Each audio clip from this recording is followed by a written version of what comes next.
Well, I want to say happy Thursday to everyone, and this is my Thursday throwback message. I think it's number 48, and I woke up this morning and I was thinking about snobs, and I was thinking about the times I've been a snob, and I was thinking about the times that people have been snobbish toward me. And so the Lord laid this subject upon my heart to talk on today. And I'm going to try to keep it short. I'm not going to make it over 10 minutes if I can help it here today. And I just hope that it'll help someone. And it'll help you if you're being mistreated or you're being hurt or whatever. That it will help you to know how to deal with it. And if you're being a snob, it might help you to understand that it's a sin to you. And it took me a long time to realize my attitude towards some people was just plain wrong and was a sin to me too as well. John chapter 13 and verse 34 through 35. You can't love your neighbor as yourself and be a snob.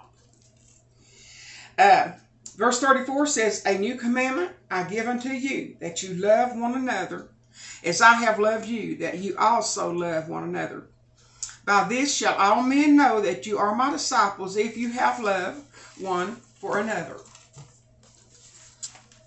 So that scripture in John chapter 13 and verse 34 through 35, the definition of snob is one who tends to rebuff, avoid, or ignore those regarded as inferior, while they fondly admire, seek association with those regarded as social superiors. A snob is someone who doesn't care to make it clear that they think they're better than you are. Like Miss Olson on Little House on the Prairie, how she treated that family, Laura's family, that she just, didn't care to let them know, hey, I'm better than you, and she just treated them like they were so inferior to her, and even though they were poor, they were superior to her in every aspect as far as I'm concerned. But in Ephesians chapter 4 and verse 32 said, be kind and compassionate to one another, forgiving each other just as Christ has forgiven you. And if someone has snubbed you, or what you want to call it, and rejected you, you've got to forgive them. We are called to love our enemies and pray for those who have mistreated us. And we need to pray that we can learn to love others as Jesus loved us and love them. We got to turn our wounds into wisdom. Use our experience to help others.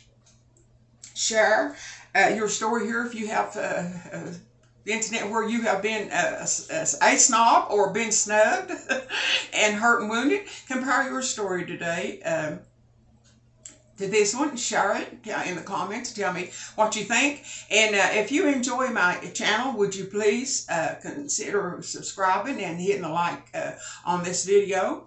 And like I said, share your comments below and tell us your experiences if you had been a snob or been hurt by one.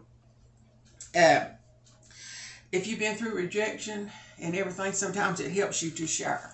And so I hope that this message will be a blessing to you today, and that we will learn something from it, that if we are hurting other people by rejecting them and being a snob, nobody is better than anybody else. And I tell them all the time on Facebook, we're all made out of dirt. So there's none of us no better than anybody else. And when we die, we're going to go back to the dust, according to what the Bible said. That's going back to the dirt.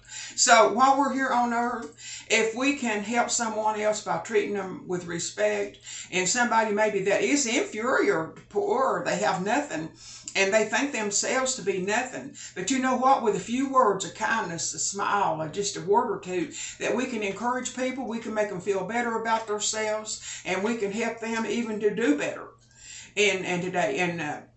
So today, let's be careful how we treat people. Let's be careful about having respect for persons, because the Bible speaks against respect for persons, and Jesus has commanded that we need to love one another like he loves them and like he loves us.